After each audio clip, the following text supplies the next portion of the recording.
ओम मुनित्रयं नमस्कृत्य तुक्तिः परिभाव्य च वैयाकरणसिद्धान्तकौमुदीयं विरच्यते। सर्वेभ्यः श्रोतृभ्यः नमः।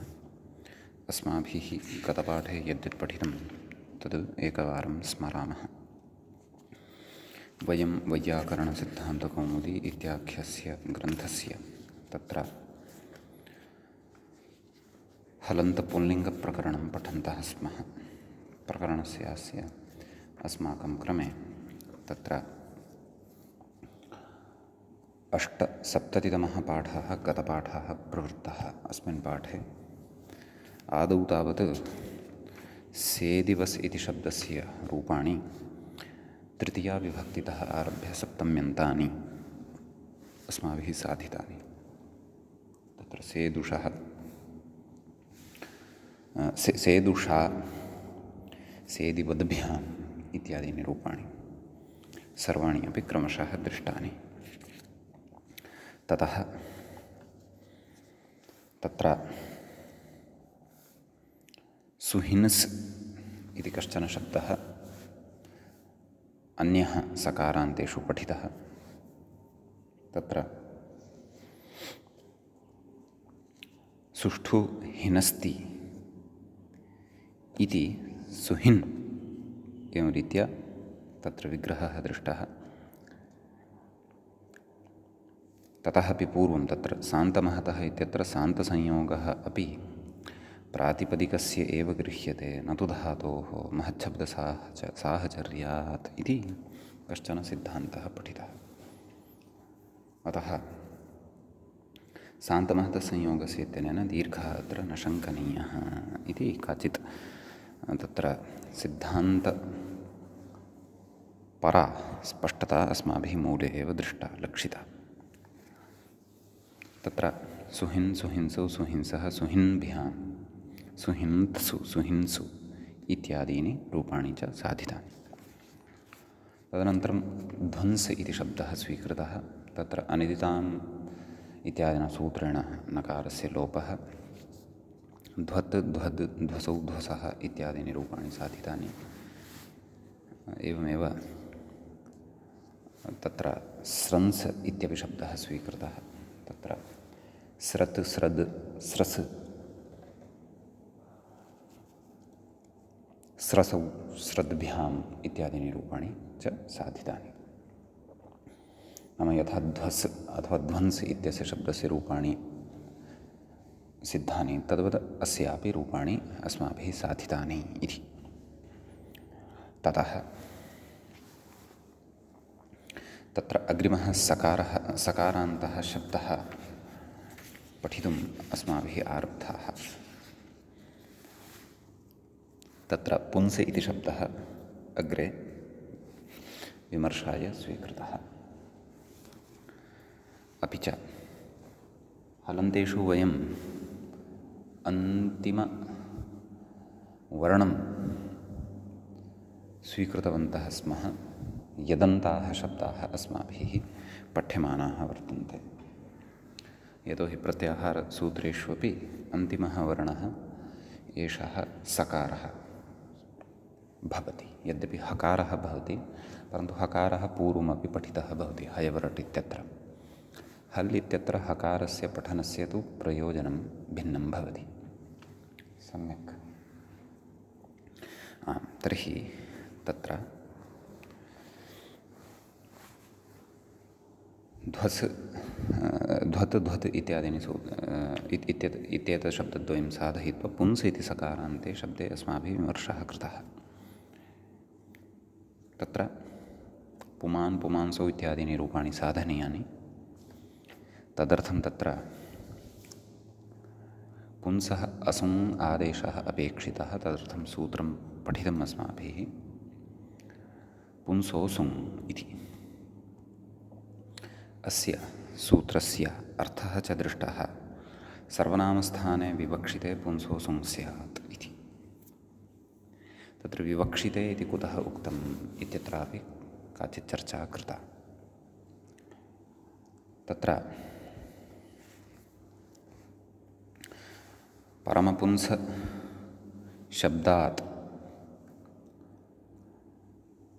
सुटि परतः समासस्य इत्यनेन अन्तोदात्तत्वं न भवतु। तत्र आदौ नाम सुटः विधानादपि परं तत्र असुङादेशः स्यात्।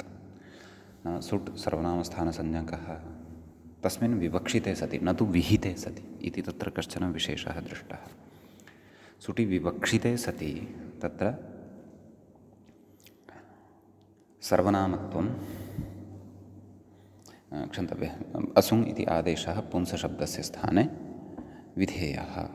तेन तत्र परमपुमस् इत्यत्र मकारात् यः अकारः तस्य एव अन्तोदात्तत्वं भवतु इति एवं रीत्या सूत्रार्थकरणस्य प्रयोजनं तत्र उक्तं। सर्वनामस्थाने विवक्षिते पुंसः असुङ् स्यात् इत्येवं रीत्या। ततश्च प्राचीनानां मते असुङ् इत्यत्र सकारोत्तरवर्ती यः उकारः वर्तते सः इतसंज्ञकः भवति इति प्रतिपाद्यते। नाम प्राचीनाः तथा प्रतिपादयन्ति। परञ्च तथा नास्ति। पुंसः तत्र असुङः यः उकारः वर्तते सः उच्चारणार्थकः एव वर्तते इति प्राचीनानाम् अस्य इतिसंज्ञकत्वेन ग्रहणं खण्ड्यमानम् अस्ति ग्रन्थकारेण। अस्मिन्नेव सन्दर्भे गतपाठस्य अन्ते अस्माभिः व्याख्यायाः पङ्क्तयः इत्थं पठिताः। अत्र असुङि उकारः इत् उदितकार्यार्थः इति प्राचीनमतं दूषयितुमाह। असुङ उकारः उच्चारणार्थः इति न तु इतिसंज्ञकः प्रयोजनाभावात् इति भावः।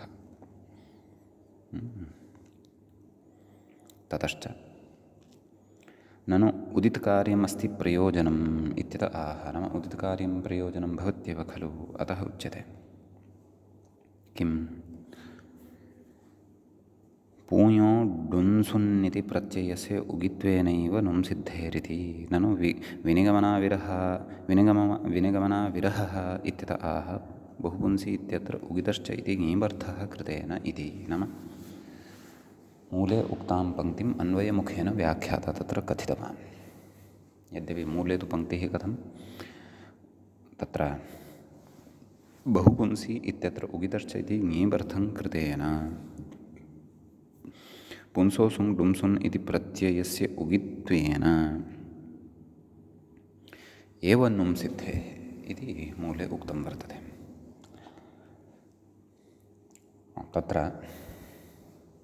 सामान्यम् अर्थं यदि पश्यामः नाम बहुपुंसि इत्यत्र उगिदाश्रितः उगिदाश्रितः ङीप् अपेक्षितः अस्ति इत्युच्यते। एवं खलु उगिदाश्रितः ङीप् अपेक्षितः वर्तते इति कृत्वा तत्र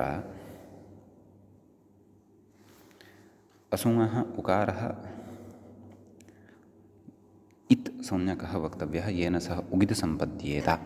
तस्मात् बहुपुंस इत्यस्मात् शब्दात् ङीप् उत्पद्येत इति कथयन्ति प्राचीनाः। परन्तु तत्र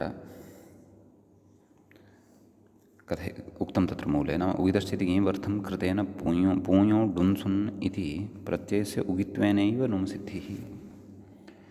पूञः डुम्सुन् इति प्रत्ययः खलु विहितः तस्य उम् इति अवशिष्टं खलु तस्य एव तत्र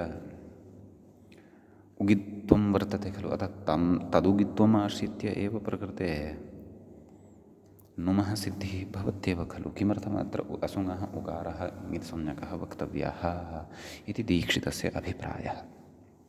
सम्यक् इति अस्य विचारस्य किञ्चित् अस्माभिः आरम्भः ह्यः कृतः।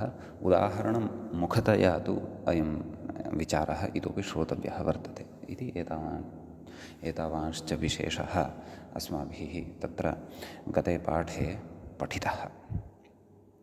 अयञ्च हलन्तपुल्लिङ्गप्रकरणस्यास्य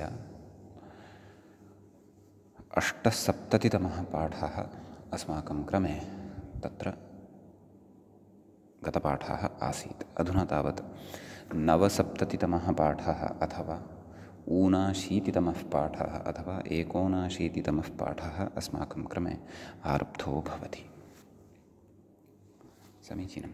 तत्र किं कथयति व्याख्याता इति पश्यामः। कथयति बहवः पुमांसः यस्याम् इति बहुव्रीहौ सुब्लुकी निमित्तापायात् असुङः निवृत्तौ। एवं खलु बहवः पुमांसः यस्यां। सम्यक् सुब्लुक् क्रियते किल। सर्वनामस्थाने इत्युच्यते खलु, अतः तत्र सुब्लुक् क्रियते। सुब्लुकि सति परतः सर्वनामस्थानसंज्ञकः न लभ्यते इति कृत्वा असुङः प्रवृत्त्यर्थं निमित्तभूतः यः जस् भवति, जसः विवक्षा वा अथवा जस् वा भवति, सः एव निवृत्तः यदि, तर्हि बहुपुंसशब्दः एव खलु अवशिष्टः भवति। बहुपुंसशब्दश्चेत् यः अवशिष्टः सः तु आदौ एव उगिदन्तत्वं भजते। यतोहि तत्र यः डुम्सुन् इति प्रत्ययः पूञ इति धातोः कृतः वर्तते, सः उगित अस्ति एव वा न वा। अतः बहुपुंसशब्दात् उगित्वात् ङेपि बहुपुंसी शब्दः, नाम ङेपि सति बहुपुंसी इति शब्दः सिद्ध्यत्येव वा न वा। अतः असुङः उकारः तत्र ङित् अस्ति, क्षन्तव्यः इत् संज्ञकः वर्तते, नाम तस्य इत्संज्ञत्वात् लोपः वक्तव्यः इति अपेक्षा नास्ति। अपेक्षा नाम उदाहरणस्य सिद्ध्यर्थं तस्य ङित्वस्य अपेक्षा नास्ति इति भावः। ततः अत्र ङीपः असर्वनामस्थानत्वात्, नाम यः ङीप् वर्तते तस्य सर्वनामस्थानत्वं न भवति। एवं खलु। असर्वनामस्थानत्वात् विवक्षिते असुङः प्राप्तिरेव नास्ति। असर्वनामस्थानत्वात् तस्मिन् विवक्षिते, ङीपि विवक्षिते अपि, नाम एतादृशः अर्थः स्वीक्रियते चेदपि तत्र असुङ यः वर्तते तस्य प्राप्तिरेव न भवति। कुतः? यतोहि विवक्षा सर्वनामस्थानसंज्ञकस्य क्रियते, न तु असर्वनामस्थानस्य तत्र भवति इति भावः। ङीप् तु सर्वनामस्थानभिन्नः प्रत्ययः भवति। सम्यक्। असुङः प्राप्तिरेव नास्ति, नाम असुङः प्राप्तिरेव न भवति। कथयति डुम्सुनः उगित्वादेव ङी वक्तव्यः, ङीपु इति वक्तुं शक्यते। अत्र मम टीकायां पकारः लुप्तः वर्तते, सः योजयितुं शक्यते। डुम्सुनः उगित्वादेव ङी वक्तव्यः, तदर्थं डुम्सुनः उगित्वम् आवश्यकम्। डुम्सुन् इत्यस्य उगित्वं वक्तुं शक्यते इति भावः। अपि च आवश्यकता अपि वर्तते, यस्मात् बहुपुंसी इत्यादीनां रूपाणां सिद्धिः भवतु इति। अग्रे उच्यते तेनैव नुमोऽपि सिद्धत्वात्।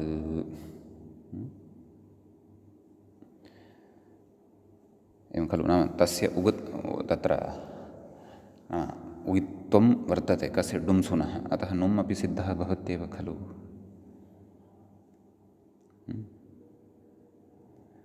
नुमः सिद्धत्वात् असुङः उकारः उच्चारणार्थः इति भावः। नाम असुङः यः उकारः वर्तते सः उच्चारणार्थको वर्तते। मूलयुक्तं खलु। बहुपुंसी इत्यत्र उगितश्चेति ङीबर्थं कृतेन पूञो डुम्सुन् इति प्रत्ययस्य उगित्वेन एव नुम् सिद्धेः। नाम तेन ङीपपि भवति नुमपि भवति, कार्यद्वयमपि भवति इति भावः। उगितचां सर्वनामस्थाने धातोः। एवं खलु इत्यर्थः। कथयति यद्यपि न, परन्तु नुमः अपेक्षा क्व अस्ति? पुमान् इत्यत्र नुम् अपेक्षितः किल। तद्विषये अग्रे, नाम यदा तस्य रूपसिद्धिं करिष्यामः तदा ज्ञास्यते। अस्तु अग्रे कथयति तेनैव नुमोऽपि सिद्धत्वात् असुङः उकारः उच्चारणार्थः नाम तेनैव नाम डुम्सुना एव तत्र ङेपः अपि सिद्धिः भवति नुमः अपि सिद्धिः भवति इति भावः उभयमपि डुम्सुनः ङित्वादेव सिद्धं भवति इति नुं तु पुमान् इत्यादिषु अपेक्षितः बहुपुंसि इत्यादिषु तु ङीप् अपेक्षितः अतः तद्वयमपि तत्र असुङा एव सिद्धं भवति इति भावः ततः यद्यपि उणादिषु पातेर्डुम्सुन् इति वक्ष्यते नाम उणादिषु अग्रे वक्ष्यते तथापि पाठान्तरमिदं द्रष्टव्यम् इति पातेर्डुम्सुन् पातेर्डुम्सुन् इति तत्र विसर्गः एव खलु उच्यमानः वर्तते पूर्वमपि अस्तु पातेर् नाम पादधातोः डुम्सुन् परन्तु प्रकृते तु पूञो डुम्सुन् एवं रीत्या पाठभेदः अस्ति अत्र इति भावः अस्तु पाठभेदः वा स्यात् पाठभेदं पुरस्कृत्य वा अस्माकं तत्र अपेक्षिता सिद्धिः जायमानः अस्ति एव अस्तु अग्रे कथयति स्त्रियाम् इति सूत्रभाष्यकैयटयोस्तु सूतेः सस्यपः नाम तत्र सु इति धातुः तस्य सकारस्य पकारादेशः ऊकारस्य ह्रस्वः सु इति धातुः शून्य प्राणिगर्भविमोचन इति स्यात् अथवा अर्थान्तरे कश्चन धातुः स्यात् नाम स्त्रियाम् इति सूत्रस्य भाष्ये अपि च कैयटे पुंसशब्दस्य व्युत्पत्तिप्रकारः किञ्चित् पार्थक्येन उक्तः वर्तते तत्र किमुक्तं वर्तते तद् कथयन्नस्ति सूतेः सस्यपः नाम सु इति धातुः यः वर्तते सूतेः नाम ष्टिपानिर्देशः कृतः वर्तते तत्र मूलतः तु धातुः कः सु इत्येव कथयति सु इत्यस्य सस्यपः नाम सकारः यः वर्तते तस्य प इति आदेशः किं जायते पू इति जायते ऊकारस्य ह्रस्वः पु इति जायते म्सुन् प्रत्ययः कः प्रत्ययः म्सुन् तस्य म्स् इति अवशिष्यते तर्हि किमायाति पुंस् इत्येव सिद्ध्यति तत्र मकारोपधत्वं भवति सम्यक् इत्युक्तं नाम तत्र एवं रीत्या सिद्धिः उक्ता वर्तते नाम मूलतः अत्र कः धातुः ग्राह्यः कः प्रत्ययः ग्राह्यः इत्येतस्मिन् विषये विविधाः दृष्टिकोणाः तत्र वर्तन्ते इति भावः सम्यक् अस्तु कथञ्चिद्वा भवतु तत्र बहुपुंसि इत्यादीनि रूपाणि तु सिद्ध्यन्त्येव परन्तु प्रकृते अस्माभिः प्राधान्येन पुमान् पुमांसौ पुमांसः इत्यादीनि रूपाणि साधनीयानि वर्तन्ते तत्र पुं डुम्सुन् इति मेलनेन पुंस् इति मूलतः शब्दः सिद्धः भवति इति भावः सम्यक् अग्रे कथयति इदानीं नाम मध्ये सैद्धान्तिकान् कांश्चन विषयान् उक्त्वा ततः परं रूपसिद्धिं करोति रूपं साध्यते किमुच्यते पुमान् इत्युच्यते तत्र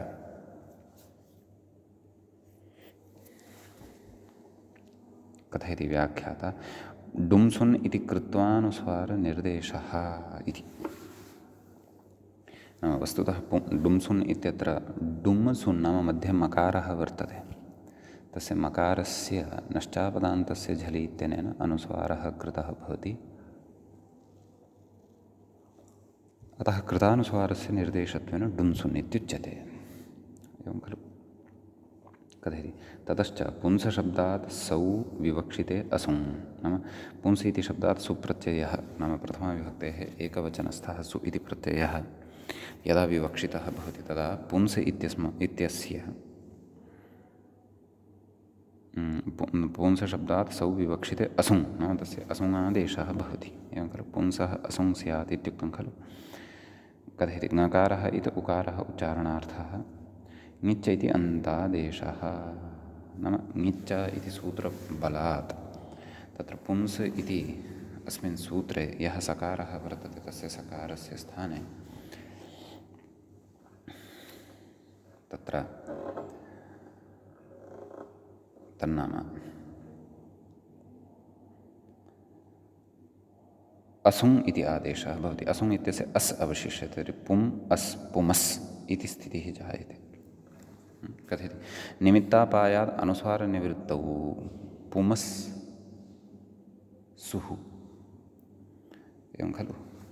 यतोहि सकारस्य स्थाने अस् इति विहितः, सम्यक्। अस् यदि विहितः तर्हि परतः हल् वर्णः न दृश्यते, एवं खलु। तत्र डुम्सुन् इत्यत्र मूलतः मकारः भवति इत्युक्तमेव खलु। तस्य मकारस्य डुम्सुन् नाम डुम्सुन् इति प्रत्यये सकाररूपः झल् परतः भवति, अतः नश्चापदान्तस्य झलि इत्यनेन सूत्रेण तस्य स्थाने अनुस्वारः विधीयते, एवं खलु। परन्तु प्रकृते तु तत्र यदा सकारस्य स्थाने यः झल् रूपः वर्तते, यः मकारस्य अनुस्वारं कारयति स्म, तस्य स्थाने असुङादेशः यदि कृतः ततश्च तस्य अस् इति अवशिष्यते, तर्हि डुम्सुन् इति प्रत्यये मूलतः यः मकारः आसीत् तस्य मकारस्य स्थाने अनुस्वारः न लभ्यते। कुतः? यतोहि सकारस्य स्थाने यः असुन् इति आदेशः कृतः वर्तते, असुङ् इति आदेशः यः कृतः वर्तते, सः तु अजादिः वर्तते इति भावः। अतः पुंस् इत्यत्र सकारस्य असुङ् इति आदेशः तस्य अस् अवशिष्यते, पुम् अस् मेलनेन पुमस् इति रूपं सिद्धं भवति। तदेव कथयति व्याख्याता पुमस् सुः, नाम पुमस् इति यः शब्दः वर्तते एतस्मात् शब्दात् सु इति प्रत्ययः भवति इति भावः। समीचीनम्। अग्रे उच्यते उयित्वान्नुम् इति, नाम पुमस् सु इति अवस्थायां प्रकृते उगित्वम् अस्य वर्तते, कस्य? पुमस् इति शब्दस्य। अतः प्रकृते नुम् भवतु इति तत्र उच्यते। अतः पुमनस् सु इति स्थितिः जायते। ततः सान्तमहतः संयोगस्य इति दीर्घः, एतेन दीर्घो भवति। मकारोत्तरवर्ती यः अकारः वर्तते तस्य दीर्घः भवति। पुमानससु, सम्यक्। ततः कथयति सोर्लोपः, पुमानससु। ततः कथयति तस्य संयोगान्तलोपः, वा न वा? नैव, सस्य संयोगान्तलोपः। अतः पुमानस् इत्यत्र यः स प्रत्ययः अथवा सुसकाशात् लब्धः स इति प्रत्ययः तस्य लोपः भवति इति भावः। कथयति तस्य असिद्धत्वात् न लोपो न इति भावः। न लोपो नयः इत्यनेन सूत्रेण प्रकृते संयोगान्तस्य लोपः इत्यस्य असिद्धत्वं वर्तते, अतः नकारः न लुप्यते, नकारः अन्ते भवत्येव इति भावः इति प्रकृते अर्थः अवगन्तव्यः। समीचीनम्। तर्हि प्रकृते अस्माभिः प्रथमपुरुषस्य एकवचनस्य इदं रूपं साधितं पुमान् इति। दीर्घः अपि कर्तव्यः खलु? न, कृतः एव सान्तमहतः संयोगस्य इत्यनेन, सम्यक्। सोर्लोपः तु दृष्टः एव भवतु। एवञ्च तत्र प्रथमाविभक्तेः एकवचनस्य इदं रूपम् अस्माभिः साधितम्। अधुना अग्रे पुंसशब्दस्य अन्यानि रूपाणि सन्ति, तेषां विषये अपि वयं पश्यामः। अत्र प्रथमाविभक्तेः एकवचने तदेव सान्तमहतः संयोगस्य इत्यनेन अस्माभिः दीर्घः कृतः एव, पुमान् इति रूपं सिद्धं भवति। अस्तु, अग्रे कथयति हे पुमन्निति इत्यस्ति। नाम सम्बोधनस्य अयं विषयः वर्तते। तत्र द्विवचने, नाम प्रथमाविभक्तेः द्विवचने, बहुवचने च यद्रूपद्वयं भवति तस्य विषये अग्रे कथयिष्यति। यतोहि तत्र रूपे भेदः नास्ति, रूपद्वयमपि समानमेव भवति, परन्तु एकवचने तु तत्र भेदः अस्ति, अतः तं भेदम् आदौ एव तत्र ज्ञापयन् अस्ति। हे पुमन् इति व्याख्यात्रा तत्र उक्तं, मूले उक्तं रूपं प्रति इङ्गितं कृतं। हे पुमन् कथयति शान्तमहतः इत्यत्र असम्बुद्धौ इति अनुवृत्तेः न दीर्घः इति भावः। असम्बुद्धौ सौ इत्युच्यते खलु, क्व हे पुमन् इत्यत्र क्षन्तव्यः शान्तमहतः संयोगस्य इत्यत्र, अतः प्रकृते तत्र दीर्घः न भवति इति भावः। सम्यक्। आम्, तर्हि हे पुमन् इत्येव भवति। अन्यत् सकारलोपादिकं सोर्लोपः इति च तत्सर्वं पूर्ववदेव भवति इति। ततश्च तत्र कथयति पुमांसौ इति, नाम प्रथमा विभक्तेः द्विवचनस्य रूपम् उक्तं वर्तते। कथयति असुङि पुमस् औ इति स्थिते, नाम मूलतः शब्दः कः भवति, पुंस् औ। पुंस् इत्यस्य सकारस्य स्थाने असुङ् इति आदेशः। पुम् अस् पुमस् पुमस् औ। कथयति नुमि शान्त इति दीर्घः, नाम उगिदजां सर्वनामस्थाने धातोः इत्यनेन नुमागमः भवति। पुमनस् औ शान्तमहतः संयोगस्य इत्यनेन दीर्घः। पुमानस् औ नश्च इति नुमोनुस्वारः इति भावः, नाम नश्चापदान्तस्य झलि इत्यनेन सूत्रेण नुमः यः नकारः वर्तते तस्य स्थाने अनुस्वारो भवति। पुमांसौ इति रूपं तत्र सिद्धं भवति। सम्यक्। बहुवचने पुमांसः इति रूपं मूले प्रदत्तं वर्तते। अत्रापि प्रत्ययभेदः एव, नाम जस् प्रत्ययः। कथं स्थितिः, पुंस् जस्, जसः अस् अवशिष्यते, पुंस् अस्। ततश्च तत्र यः पुम् इत्यत्र वर्तते मकारः, तस्य मकारस्य स्थाने असुङ् आदेशः। पुमस् अस् नुम्, पूमनस् अस् शान्तमहतः संयोगस्य इत्यनेन दीर्घः। पूमानस अस् नश्चापदान्तस्य झलि इत्यनेन सकारस्य अनुस्वारः। क्षन्तव्यं नकारस्य अनुस्वारः। पुमांस् अस् पुमांसस्, सस्य ऋत्वे विसर्गे सति पुमांसः इति रूपं भवति। तर्हि पुमान् पुमांसौ पुमांसः इति प्रथमा। हे पुमन् हे पुमांसौ हे पुमांसः इति द्वितीया। सम्बोधने तु क्षन्तव्यः इति सम्बोधनं यदधुना मया उक्तं, हे पुमन् हे पुमांसौ इति हे पुमांसः इति सम्बोधनं। द्वितीया तु पुमांसं पुमांसौ पुमांसः इत्येवं द्वितीया विभक्तेः रूपाणि तत्र सिद्धानि भवन्ति।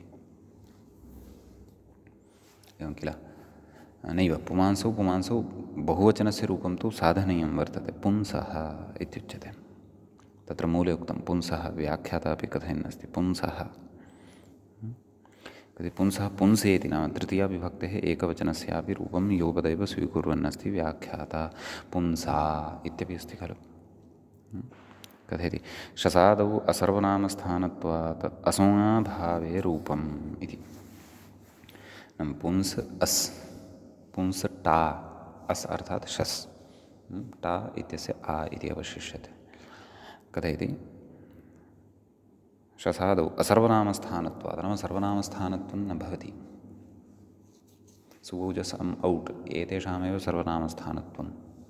अतः सर्वनामस्थानत्वाभावात् असुङ् अपि न भवति। असुङ् न भवति इति कृत्वा तत्र पुंस् शस् पुंस् अस् पुंसस् सस्य ऋत्वे विसर्गे सति पुंसः इति रूपं सिद्धं भवति। तृतीया विभक्तेः एकवचने अपि पुंसा इति रूपम्। द्वितीया बहुवचने पुंसः, तृतीया एकवचने पुंसा, नाम टा इत्यस्य आ अवशिष्यते, पुंसा इति जायते। सम्यक्। ततः कथयति यै परत्वा भावान् न परसवर्णः इति भावः इति। न मकारः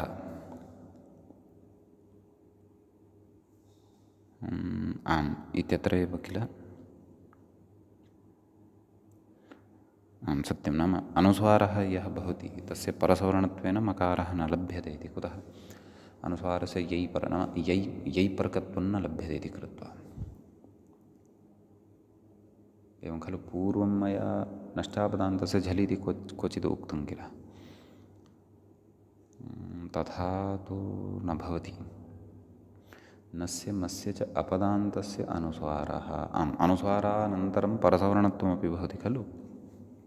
आम्, प्रकृते ते अनुस्वारत्वं तु नष्टापदान्तस्य झलि इत्यनेन एव, परन्तु ततः अग्रे अस्य अनुस्वारस्य परसवर्णत्वेन मकारो न भवति इति भावः। यतः डुम्सुन् इत्यत्र मूलतः मकारः भवति प्रत्यये, तस्य नष्टापदान्तस्य झलि इत्यनेन अनुस्वारः लभ्यते। अतः प्रकृते द्वितीया बहुवचने तु अस् इति प्रत्ययः परतः भवति, तृतीया एकवचने च आ इति भवति। अतः यै परकत्वं नास्ति, अतः परसवर्णत्वेन अनुस्वारस्य मकारोऽपि न भवति इति भावः। अतः अनुस्वारः तत्र तथैव तिष्ठति इति भावः। परन्तु आम्, तत्र शसः अकारः अपेक्षितः इति नास्ति। वस्तुतः सर्वत्र इदम् उच्यमानं वर्तते, किं यै परत्वाभावान् न परसवर्णत्वम् इति, नाम पुमान् इति न, पुमांसौ पुंसः पुंसा इत्यादिषु सर्वत्रापि। अत्र तु सकारः परतः वर्तते, तस्य स्थाने असुङादेशः तु न जातः वर्तते। सकारः च यः वर्तते सः यै रूपः नास्ति, यै भिन्नः वर्तते। कपै शशसर् एवं खलु, कपै इत्यस्य यकारेण तत्र यै प्रत्याहारः सिद्धः भवति। अतः प्रकृते तत्र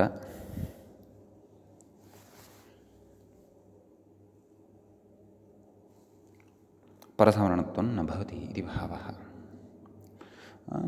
अनुस्वारः तथैव तिष्ठति, नाम अयं विषयः द्वितीया बहुवचनस्य वा अथवा तृतीया एकवचनस्य एव इति न। इतः पूर्वमपि प्रथमा द्विवचने, बहुवचने, द्वितीया द्विवचने चापि पुमांसौ पुमांसः एवं रीत्या साधितं खलु। एकवचने अपि पुमांसम् इति रूपं खलु साधितं। पुमांसौ पुमांसः पुंसः, तत्र सर्वत्रापि सकारः परतः भवति। अतः मकारस्य नाम अनुस्वारः यः वर्तते तस्य परसवर्णत्वेन पुनः मकारः न लभ्यते इति भावः। सम्यक्। एवञ्च तृतीयाविभक्तेः एकवचनं यावत् रूपाणि अस्माभिः साधितानि। अग्रे कथयति पुंभ्याम्, एवं खलु। तृतीया बहुवचनमस्ति, पुंस् इति शब्दात् भ्याम् इति प्रत्ययः। भ्यामि परतः पुंस् इत्यस्य पदत्वं भवति। केन? स्वादिषु सर्वनामस्थाने इत्यनेन। कथयति सस्य संयोगान्तलोपेन अनुस्वार अपि च सकारयोः, पुंस इत्यस्मिन् शब्दे अनुस्वारसकारयोः संयोगः भवति। यतोहि अनुस्वारः व्यञ्जनरूपोऽपि भवति इति उक्तं खलु पूर्वं। शर्षु पाठात्, नाम शर् प्रत्याहारे तस्य अन्तर्भावः मन्यते इति कृत्वा तत्र शर् यः प्रत्याहारः सः च हल् प्रत्याहारे अन्तर्भवति, हल् प्रत्याहारे अन्तर्भवति इति कृत्वा अयम् अनुस्वारोऽपि अधुना हल् प्रत्याहारे अन्तर्भवति, हल् प्रत्याहारे अन्तर्भवति इति कृत्वा अत्र अनुस्वारसकारयोः तत्र अनुस्वारसकारयोः संयोगः भवति। अतः संयोगान्तस्य लोपः इत्यनेन सकारस्य लोपः भवति। तदेव कथयन्नस्ति। सस्य संयोगान्तलोपे निमित्तापायात् अनुस्वारनिवृत्तौ, सकारस्य संयोगान्तलोपः भवति। अतः निमित्तापायः नाम अनुस्वारः भवतु, एतदर्थं परतः निमित्तमेव किमपि न लभ्यते। एवं खलु। कथयति अनुस्वारनिवृत्तौ, नाम मकारः एव लभ्यते। कथयति भकार भकारम् आश्रित्य नाम परतः भ्याम् इत्यस्य भकारः खलु लभ्यते, तं भकारम् आश्रित्य पुनरनुस्वारे नाम पुनः तस्य मकारस्य अनुस्वारः भवति। केन? मूनुस्वारः इत्यनेन। परसवर्णे रूपमिति भावः। तदनन्तरम् अनुस्वारानन्तरं पुनः अनुस्वारस्य यै परसवर्णत्वं भवति, नाम यै भकारः यै प्रत्याहारयन्त्र भवति खलु। अतः यै परतः तत्र परसवर्णत्वे सति तत्र पुंभ्याम् इति रूपं सिद्धं भवति इति भावः। पुंभ्यां नाम मकारः तत्र श्रूयते इति भावः। अनुस्वारयुक्तस्तु पुंभ्यामिति न भवति, मकारयुक्तः एव प्रयोगः पुंभ्याम् इति भवति इति भावः। मूले पुंभ्याम् इति उक्त्वा तदनन्तरं पुनः पुंभिः इति रूपम् उक्तं। सम्यक्। संयोगान्तस्य लोपः इत्यनेन सकारस्य लोपः भवति, मकारस्य अनुस्वारः पुनः परसवर्णत्वेन मकारः मध्ये लभ्यते, पुंभिः इति। एवं खलु। अग्रे कथयति इत्यादीति। मूले उक्तं खलु इत्यादि नाम इत्यादीनि रूपाणि अन्यानि अपि ज्ञेयानि इति भावः। तत्र चतुर्थी विभक्तेः एकवचने रूपं भवति पुंसे इति। तदेव पुंस् इति शब्दः ङे इति प्रत्ययः, तस्य ए इति अवशिष्यते पुंसे। द्विवचने पुंभ्यां, बहुवचने पुंभ्यः। बहुवचनेभ्यस् प्रत्ययः परतः भवति। भ्यामि परतः यथा प्रक्रिया भवति तद्वत् एव अत्रापि प्रक्रिया भवति इति भावः। सम्यक्। पञ्चमी विभक्तेः एकवचने पुंसः इति भवति। पुंसशब्दात् ङसि प्रत्ययः, तस्य अस् अवशिष्यते। पुंस् अस् पुंसस्, सस्य ऋत्वे विसर्गः सति पुंसः इति भवति। द्विवचने पुंभ्यां, बहुवचने पुंभ्यः इति रूपं भवति। षष्ठीविभक्तेः एकवचने अपि पुंसः इत्येव, यतोहि ङस् प्रत्ययः भवति, तस्य अस् अवशिष्यते। पुम् अस् पुमस्, पुम् अस् पुमस् नैव, पुंस् अस् पुंसस्, सस्य ऋत्वे विसर्गे सति पुंसः इति प्रयोगः तत्र सिद्धो भवति। सम्यक्। ततः द्विवचने तत्र ओस् इति प्रत्ययः भवति। पुंस् ओस् पुंसोस्, सस्य ऋत्वे विसर्गे सति पुंसोः इति रूपं सिद्धं भवति। सम्यक्। ततः सप्तमी विभक्तेः एकवचने नैव, बहुवचनस्य षष्ठी बहुवचनस्यापि रूपं साधनीयं खलु। किं तत्? पुंसां नाम पुंसशब्दात् आम् इति प्रत्ययः, ततः च मेलनेन पुंसाम् इति रूपं तत्र सिद्धं भवति। सम्यक्। सप्तमी विभक्तेः एकवचने पुंसि इति रूपं भवति। तत्र पुंस् इ नाम ङि इति प्रत्ययः भवति, पुंसि इति सिद्ध्यति। इदं मूले अपि प्रदत्तं वर्तते पुंसि इति। कथयति अत्र यै परत्वाभावान् न परसवर्णत्वं, न यै परकत्वं न भवति। ङि इत्यस्य इ इति परतः भवति, नाम प्रकृते तस्मिन् इकारे परतः पुंस इत्यस्य भत्वं भवति। भत्वात् सकारस्य लोपः न भवति। कुतः? पदसंज्ञाभावात्। पदसंज्ञा च स्वादिषु सर्वनामस्थाने इत्यनेन या प्राप्यमाणा भवति तस्याः भत्वेन बाधः क्रियते। कुतः? यतोहि अजादिः प्रत्ययः एषः वर्तते, ङि इत्यस्य अवशिष्टः इकारः। अजादिप्रत्यये परतः तु यचिभम् इत्यस्य प्रवृत्त्या प्रकृते भत्वं भवति, अतः पदत्वं न लभ्यते, अतः सकारः तथैव तिष्ठति। अतः पुंस् इ पुंसि इत्येव तत्र रूपं भवति इति भावः। कथयति अत्र यै परत्वाभावान् न परः एवं नाम परसवर्णत्वं न भवति, नाम सकारः परतः यः अस्ति सः यै प्रत्याहारेण अन्तर्भवति इति कृत्वा अनुसारः तथैव तिष्ठति इति भावः। अग्रे कथयति आम् पुंसि द्विवचने किं रूपं तर्हि पुंसोः इत्येव, नाम ओस् ओसि परतः पुंसोः इति लभ्यते। अत्रापि तथैव, नाम अनुस्वारस्य परसवर्णत्वं न भवति इति भावः। अग्रे कथयति नुं स्थानिक अनुस्वारस्य एव उपलक्षणात् नुं विसर्जनीय इति षत्वन्नेति भावः। क्व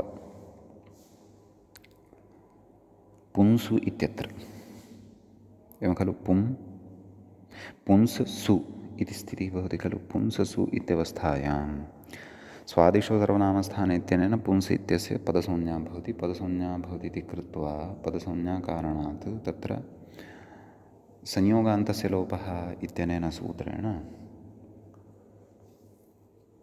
सकारस्य लोपः भवति।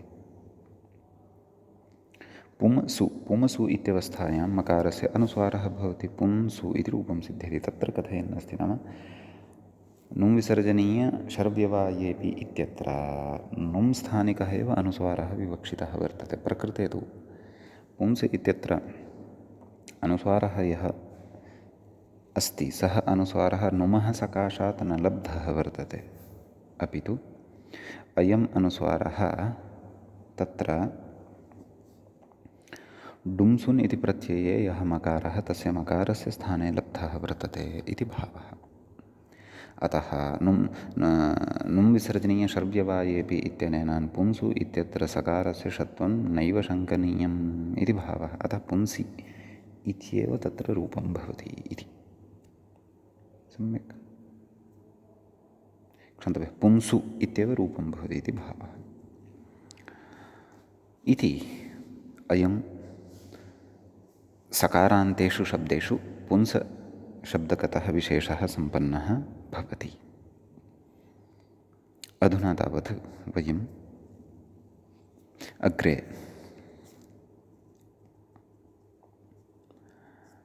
अग्रिमं सकारान्तं शब्दं पठामः।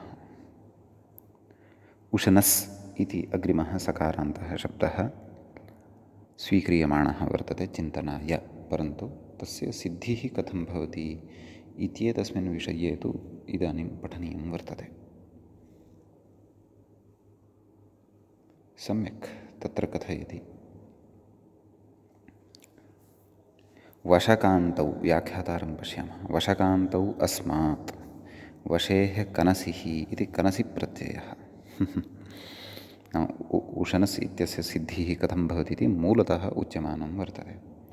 धातुः कः? वशकान्तौ। अत्र तदेव वश इत्यस्मात् कनसि इति प्रत्ययः। कथयति ककारः इत्, नाम कनसि इत्यत्र यः आरम्भे ककारः श्रूयते तस्य इति संज्ञा वर्तते। एवं खलु लशक्वतद्धिते इत्यनेन कथयति इकारः उच्चारणार्थः। एवं किल, कनसि अन्ते इकारः श्रूयते खलु, सः उच्चारणार्थकः वर्तते। ततः किम् अवशिष्यते तर्हि अस्य?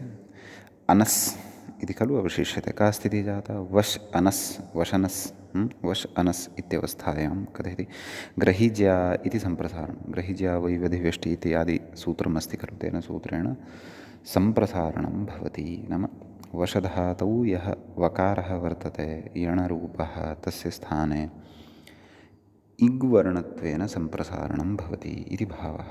अतः इग्रूपेण कः? उकारः आगच्छति। उ अश् अनस् पूर्वरूपं भवति। उष् अनस् उशनस् इति रूपं सिद्धं भवति। सम्यक्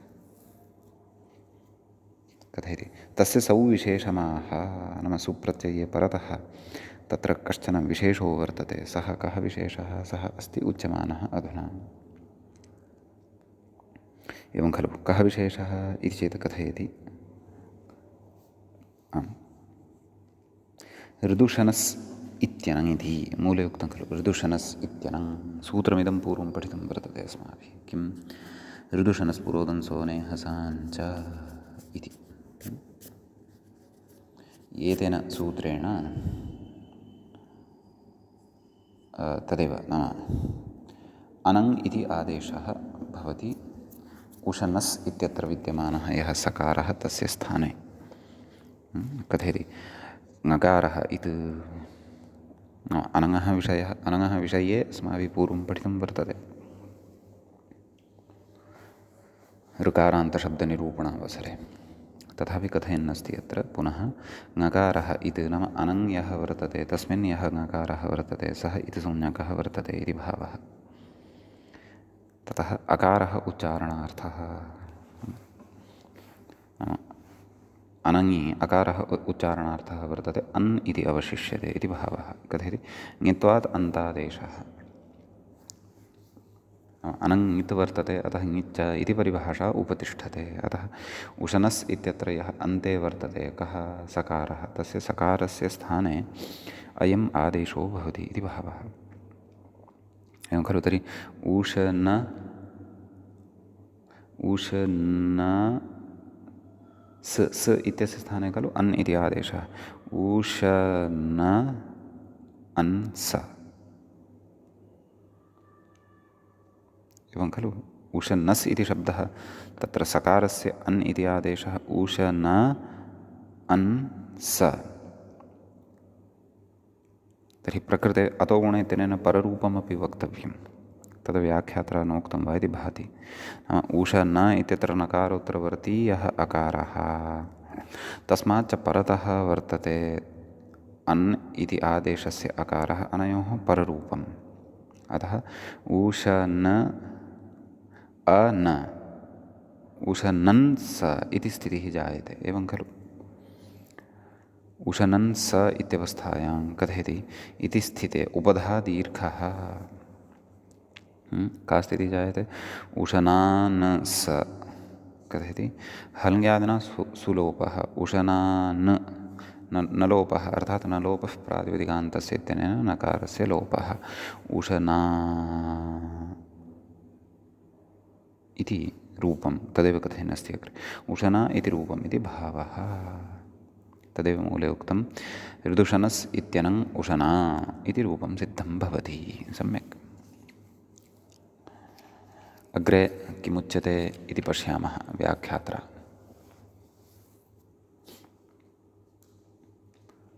अग्रे कथयति यद्यपि अपि च उशना इति कस्य नामान्तरं भवति? शुक्रस्य अथवा शुक्राचार्यस्य, अथवा ग्रहविशेषः वर्तते शुक्राख्यः, तस्यापि इदं नाम भवति। तदर्थं कोशः द्रष्टव्यः, इतोपि अर्थान्तराणि ज्ञातव्यानि यदि तदर्थम्। अस्तु, ततः कथयति यद्यपि वशधातुश्छान्दसः इति लुग्विकरणे वक्ष्यते, नाम छन्दसि अयं धातुः प्रयुज्यते इति लुग्विकरणप्रत्यये अग्रे नाम अदादौ वक्ष्यते। तथापि तत् प्रायिकं, नाम तथापि तद् प्रायेण उच्यते, नाम सर्वात्मना न, क्वचित् लोके अपि अयं धातुः प्रयुज्यते इति भावः। कुतः? कथयति वष्टिभागुरिः इत्यादि निर्देशात्। अव्ययप्रकरणे अयं श्लोकः तत्र पठिष्यते। तत्र अव्ययप्रकरणस्य अन्ते वयम् अन्ते वा अथवा मध्ये क्वचित्, नैव अन्ते पश्यन्तु, एकः श्लोकः वर्तते भाष्ये पठितः। सः श्लोकः कथं? वष्टिभागुरिरल्लोपम् अवाप्योरुपसर्गयोः आपं चैव हलन्तानां यथा वाचा निषादिशा इत्येवं रीत्या। तर्हि वष्टि इति भाष्यकारेणापि प्रयोगः कृतः वर्तते। भाष्यस्य च भाषा लोकभाषा वर्तते, सा तु वैदिकी भाषा नास्ति। एवं खलु? अतः इदं प्रायिकं वर्तते। अतः सर्वात्मना वेदे एव एतस्य धातोः प्रयोगः भवति इति न, लोकेपि क्वचित् प्रयोगः दृश्यते इति भावः।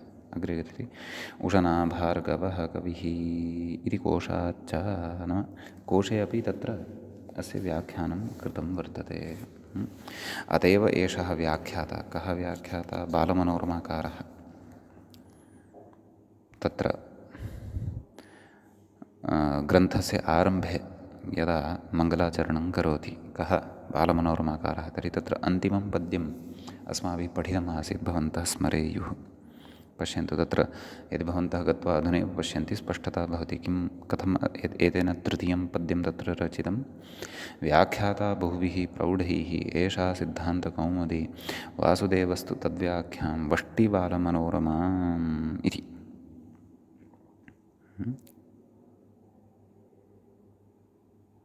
वष्टि नाम तत्र व्याख्याति इति अर्थान्तरमेव ग्राह्यं। नाम व्याख्यातुम् इच्छति वा इति। यतोहि वशकान्तौ इति अस्ति तत्र सः धातुः, कान्तिः च नाम इच्छा इत्यपि अर्थः भवति। कमुकान्तौ तच्च अस्माभिः ग्रन्थस्य आरम्भे एव व्याख्यातम्। अतः अत्र आगत्य तु विशेषेण एतेन अस्मिन् विषये प्रकाशः कर्तव्यः एव अस्ति। कुतः? यतोहि स्वयमपि मङ्गलाचरणे नाम व्याख्यायाः मङ्गलाचरणे वशधातोः प्रयोगम् एषः कृतवान्। अतः तदेव एतादृशानि व्याख्यानानि आदाय एव सः मङ्गलाचरणे अपि एतं प्रयोगं कृतवान् स्यात् बालमनोरमाकारः। सम्यक् अस्तु। तर्हि उशना इति रूपं साधितं खलु। द्विवचने उशनसौ इति रूपम् अस्ति, नाम उशनस् औ। तत्र ऋदुष्णस्पुरोदन्सोने हसाञ्च इति न भवति खलु। तत्तु ऋदुष्णस्पुरोदन्सोने हसाम् इति असंबुद्धौ सौ परतः एव भवति, यावदहं स्मरामि।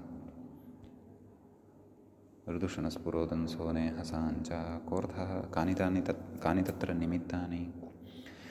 ऋदन्तानाम् उशनसादिनाञ्च अनं स्यात् असम्बुद्धौ सौ। एवं मया सम्यगेव स्मृतं। नाम असम्बुद्धिभिन्नः सुप्रत्ययः यदा परतः भवति तदैव, नान्यथा इति तत्र स्मर्तव्यम्। सम्यक्। ततः द्विवचने उशनसौ नाम उशनस् औ तावदेव मेलनीयम् उशनसौ इति सिद्ध्यति। बहुवचने उशनस् अस् नाम जसः अस् अवशिष्यते। उशनस् उशनस् अस् उशनसस् सस्य ऋत्वविसर्गे सति उशनसः इति च रूपं तत्र सिद्धं भवति। सम्यक्। अग्रे कथयति व्याख्याता। अस्य सम्बुद्धाविति मूले उक्तं खलु। अस्य सम्बुद्धौ वा अनं न लोपश्च वा वाच्यः इति वार्तिकम् अस्ति अग्रे। कथयति एतच्च वृत्तौ पठितं। नाम इदं वार्तिकं वृत्तिग्रन्थे काशिकायां पठ्यते। वृत्तौ पठितम् इति उच्यते चेत् तर्हि भाष्ये न स्यात् वा इति भाति।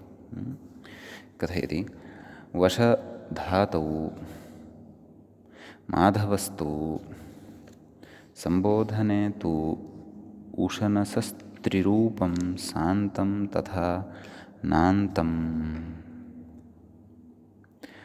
अथाप्यदन्तम् इति श्लोकवार्तिकमाह। भाष्यादृष्टत्वात् नाम भाष्ये अदृष्टत्वात् इदं भाष्यादृष्टत्वात् इदम् अप्रामाणिकं। भाष्यादृष्टत्वात् इदम् भाष्ये अदृष्टत्वात् इदम् अप्रामाणिकम् एव इति प्रामाणिकाः। अस्तु, किमुक्तवान्? आदौ वार्तिकमस्ति, तस्य अर्थं पश्यामः। अस्य सम्बुद्धौ, मूले पश्यन्तु, अस्य सम्बुद्धौ वा अनं न लोपश्च वा वाच्यः इति। कोऽर्थः? अस्य नाम उशनस् इत्यस्य शब्दस्य। सम्बुद्धौ नाम सम्बुद्धिसंज्ञकः प्रत्ययः, सः कः भवति? सु इति। नाम सम्बुद्धौ सम्बोधने प्रथमाविभक्तेः एकवचनं यद्भवति तस्य एव किल सम्बुद्धि इति संज्ञा। अतः तदेव कथयति। अस्य सम्बुद्धौ वा अनं नाम विकल्पेन अनं भवति। न लोपश्च वा वाच्यः, नकारस्य लोपः यः भवति स च विकल्पेन वक्तव्यः इति। एवं खलु इति वार्तिकस्य अर्थः सरलः, नाम उशनस् इत्यत्र सम्बुद्धौ परतः विकल्पेन अनङादेशः, अपि च उशन्नस् इति शब्दे यः नकारः वर्तते तस्य च विकल्पेन लोपः इति भावः। सम्यक्, अस्तु। ततः पूर्वं किं कथितं नाम माधवस्तु वशधातुः माधवस्तु नाम व्याख्यात्रा ततः पूर्वं किं नाम एतयोः द्वयोः रूपयोः अत्र सम्बोधने यद्रूपद्वयं भवति तयोः रूपयोः कथनात् पूर्वं माधवाचार्यस्य मतं कथयति। नाम सम्बोधने तु उशनसस्त्रिरूपं, नाम सम्बोधने उशनस् इत्यस्य रूपत्रयं भवति। सान्तं तथा नान्तं, नाम एकं सकारान्तं रूपं भवति, एकं नकारान्तं भवति, एवं खलु। नान्तम् अथाप्यदन्तम् अपि च अदन्तम् अपि एकं, नाम अकारान्तमपि एकं रूपं भवति इति श्लोकवार्तिकम् आह। सः श्लोकवार्तिकं कथयति। वृत्तौ तु तदेव वार्तिकम् अथवा तत्र एवम् उक्तं वर्तते, अस्य सम्बुद्धौ वा अनङ् नलोपश्च वा वाच्यः, नाम अनङः विकल्पेन नलोपस्य च विकल्पेन त्रैरूप्यम् अत्र लब्धं भवति इति भावः। तर्हि किं तत् रूपत्रयम् इति चेत् मूले तत् रूपत्रयं प्रदत्तं वर्तते। किं हे उशनन् इति एकं रूपं, हे उशना इति द्वितीयं रूपं, हे उशनः इति तृतीयं रूपं। तत्र कथयति व्याख्याता क्रमशः एकैकं गृहीत्वा व्याख्याति, कथयति हे उशनन् इति कथयति अनङि नलोपाभावे रूपम् इति, नाम अनङि परतः क्षन्तव्यः, नाम उशनस् इत्यत्र सकारस्य अनङादेशे सति नलोपाभावे, नाम नकारस्य लोपः यस्मिन् पक्षे न भवति। उशनन् सु उशनञ्च यथा अस्माभिः प्रथमाविभक्तेः एकवचने साधितं तद्वदेव स्यति अनङि सति। नकारस्य लोपोऽपि न भवति, अतः उशनन् हे उशनन् इति रूपं सिद्धं भवति। नाम नकारस्य लोपः न भवति अस्मिन् पक्षे वार्तिकारम्भसामर्थ्यात्। वृत्त्यादिषु उक्तं यद् वार्तिकं तद् आरम्भस्य तन्मतं पुरस्कृत्य अग्रे कथयति हे उशनेति कथयति अनङि नलोपे रूपं, नाम अनङि सति अनङादेशः भवति, नलोपे नाम नकारस्य च लोपे रूपम् अनङ्कृतः। तर्हि का स्थितिः लभ्यते, हे उशनन्, तर्हि नकारस्य लोपं कुर्मः तर्हि किं लभ्यते, उशना, हे उशना इति द्वितीयं रूपम्, एवं खलु। तृतीयं हे उशनः इति कथयति अनङाभावे रूपम्। अनङ् यत्र न भवति तत्र हे नाम उशनस् सु, सोः हल्यादिना लोपः, उशनस् इत्यत्र सकारस्य सस्य रुत्वविसर्गे सति हे उशनः इति रूपं सिद्धं भवति इति भावः। सम्यक्। तत्र परन्तु इदं सर्वम् अप्रामाणिकम् इत्येव उच्यते, नाम अनङादेशः अत्र वक्तव्यः एव। हे उशनन् इत्येव सम्बोधने रूपं भवति इति व्याख्यात्रा पूर्वम् उक्तमेव। किं भाष्यादृष्टत्वात् इदम् अप्रामाणिकम् एव इति प्रामाणिकाः, नाम प्रामाणिकाः केचन आचार्याः विद्वांसः इदं भाष्ये न प्रपञ्चितमस्ति अतः एतत् न स्वीकर्तव्यम् इति प्रतिपादयन्ति इति। परन्तु माधवादयः काशिकाकारादयः अपि प्रामाणिकाः भवन्ति इति कृत्वा दीक्षितेन तेषां मतं पुरस्कृत्यापि त्रैरूप्यम् अत्र प्रदर्शितम् इति भावः। समीचीनम्। एवञ्च प्रथमा उशना उशनसौ उशनसः सम्बोधने तत्रापि सम्बोधनस्य एकवचने त्रीणि रूपाणि, हे उशना, हे उशनन्, हे उशनः, अथवा हे उशनन्, हे उशना, हे उशनः, कौमुद्यां यानि दत्तानि। सम्यक्। द्विवचने उशनसौ, बहुवचने उशनसः, हे उशनसौ, हे उशनसः। सम्यक्। एवं रीत्या प्रथमाविभक्त्यन्तानि रूपाणि अत्र सिद्धानि। द्वितीयायां कथम् उशनस् अम् उशनसं, द्विवचने उशनसौ, बहुवचने उशनसः। तृतीयाविभक्तितः आरभ्य तृतीयाविभक्तेः एकवचने उशनसा इति भवति। तृतीयाविभक्तेः द्विवचनादारभ्य यानि रूपाणि भवन्ति तानि रूपाणि वयम् अग्रिमे पाठे द्रक्ष्यामः। अस्मिन् पाठे तावत् एतावानेव विशेषः अत्र अस्माभिः पठितः। इतः अत्रैव च अयं पाठः उपसंह्रियते।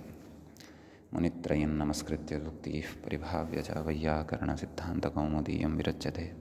एवञ्च हलन्तपुल्लिङ्गप्रकरणस्यास्य अस्माकं क्रमे अयम् ऊनाशीतितमः पाठः अथवा सप्तनवतितमः पाठः सम्पन्नतां गतः। नमः सर्वेभ्यः श्रोतृभ्यः।